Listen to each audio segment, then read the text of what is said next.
Салам алейкум достор, Түштүк Кореядан барыңыздарга салам. Достор, бүгүн сиздерге ушул электромобиль жөнүндө бир аз кыскача маалымат бере кетейин. Өткөндө видеого тартып YouTubeга салгам.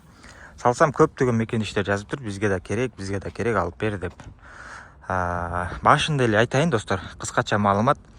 Аягына чейин көрүп, анан бизден жазыңыздар. Башын эле көрүп туруп, YouTube'дан, WhatsApp'тан жаза бербей, толук көрүңүздөр. Капчыгыңыздарга туура келсе, баасы туура келсе, калган жактары туура келсе, анан бизге кайрылсаңыздар болот. Аукциондон алып ойноп беребиз. Биринчи эле айта кетчү нерсе, аукциондо ушундай кузов жок калбай калды. Ушундан бир аз башкача варианттар бар. Эки вариант бар азыр аукциондо. Ошолорду ойносок болот. Эгер сүрөттөр болсо, ушул экранды ушул четине коюп коем, көрсөңүздөр болот. Эки вариант бар азыр. Так, буларды билесиздер, наклейкалар болгон. Наклейкалар сейрилгандан кийин ушундай апа-бакай болуп эле калды. Сиздер дагы ошентип апа-бакай кылып аласыздар. Дагы бир үчүнчү вариант бар. Аны да могул экран четине коюп коем, бирок ал кымбат. Ойносоңуздар болот аны дагы. Так, бул машина жөнүндө айтсам, бир досубуз алган, ийнебиз Бишкекке 11-13 штук алган. Ошол убакта кымбат болчу да, $800-900 чейин чыгып аткан. Азыркы күндө $500 чейин чыгат достор. $500-600 алып келсек болот. Так, канча километр жүрөт деп сурасам, мен тактадым, 100-150 километрге чейин жүрөт экен деп айтты да. 4-5 саатта толот экен деп. Эми өзүңүздөр байкап көрүңүздөр, 100-150 километрге чейин жүрсө, Бишкекти доставка кылсаңыздар, же Ошто доставка кылсаңыздар болобу, болбойбу? Аны өзүңүздөр байкап көрөсүздөр. Чечим өзүңүздөрдөн дегендей. Запчас боюнча келсек, запчас боюнча билбейм достор. Могун жазып издеп көрсөңүздөр болот. Бул Hyundai эмес, же Kia эмес, башка да. Кореянын өзүнөн башка ушундай болуп чыктыбы, же башка мамлекеттен чыктыбы, аны билбейт экем. Бирок өзүңүздөр издеп көрсөңүздөр болот. Так. Азыр бул жакта базарда турат булар. Корейстер дагы алган, корейлер.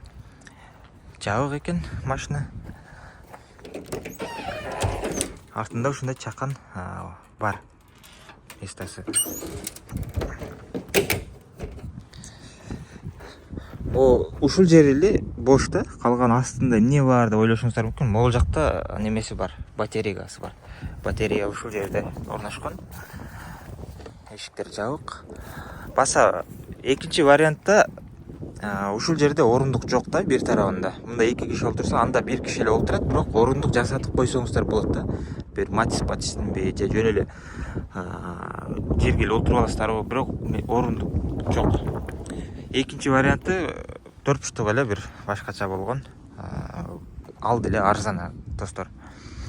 Ошол. Анан мунун жол киреси канча болот деп сурайсыздар. Жол киреси достор бир аз бийик да, жанагы Spark могун седандарданчы. Ошол себептен бир аз ыңгайсыз болот дагы. $1,500 же $1,800 чейин жол киреси сурашым мүмкүн. Же жок дегенде $1,300 сурайт да. Ошонун тегерегинде расчет аласыздар. Кореядагы баасыны бир $500-600 деп койсоңуздар болот. Ошол. Так. Эми кошуп көрүңүздөр. Мисалы 2200, $2100, $2000 тегерегинде сиздерге барып түшөт экен Кыргызстанга. Растаможкасы болсо билбейм канча болот.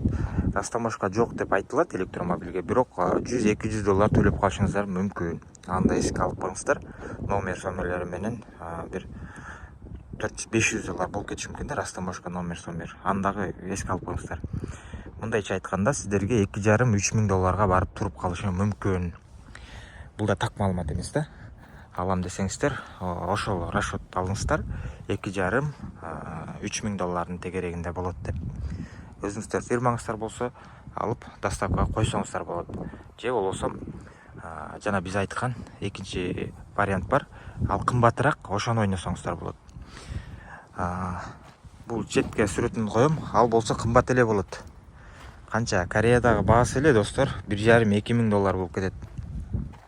Ал бирок башкача да. Мындан кичинекей. Өзгөчө.